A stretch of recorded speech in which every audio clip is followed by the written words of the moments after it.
ওনার নির্দেশনায় আমরা আন্দোলন সংগ্রাম এই রোকেয়া সরণিতে আমরা সকলে মিলে করছি।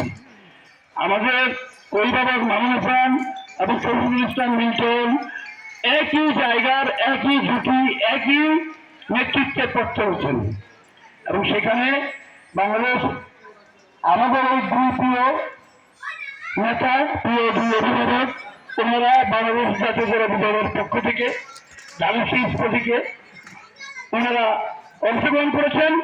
দল আমাদের প্রিয় নেতা রাজপথের সহযোদ্ধা জনাব শফিকুল ইসলাম খান মিল্টনকে ধানুশীষ প্রতীকে পুনরায় হাতে তুলে দিয়েছেন। আমি আজকে কিছু করে জানাচ্ছি আমাদের এই টিএমএস এনারা দীর্ঘ সময় ধরে আমাদের এই অঞ্চলে সাধারণ মানুষের জন্য গোটা বাংলাদেশে ওনাদের কার্যক্রম রয়েছে।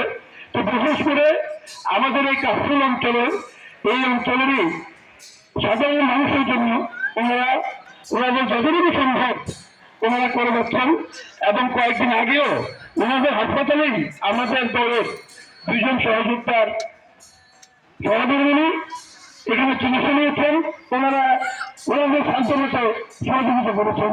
এই জন্য আমি ব্যক্তিগত পক্ষ থেকে এই টিএমএস কর্তৃপক্ষ যারা রয়েছেন সকলকে সংগ্রামী শুভেচ্ছা অভিনন্দন জানাচ্ছি। পাশাপাশি আশা করি আগামী দিনে ওনাদের এই আজকে আমাদের সকলের প্রিয় এখানে বাচ্চাদের ভিতরে চলে এসেছেন। তো আমি ধন্যবাদ জানাচ্ছি টিএমএস কর্তৃপক্ষকে এবং আগামী দিনে সাধারণ মানুষের জন্য ওনাদের হাত আরো কাছাকাছি করবেন এই প্রত্যাশা ব্যক্ত করে আমি আমার বক্তব্য শেষ করছি। আল্লাহ হাফেজ। বাংলাদেশ জিন্দাবাদ।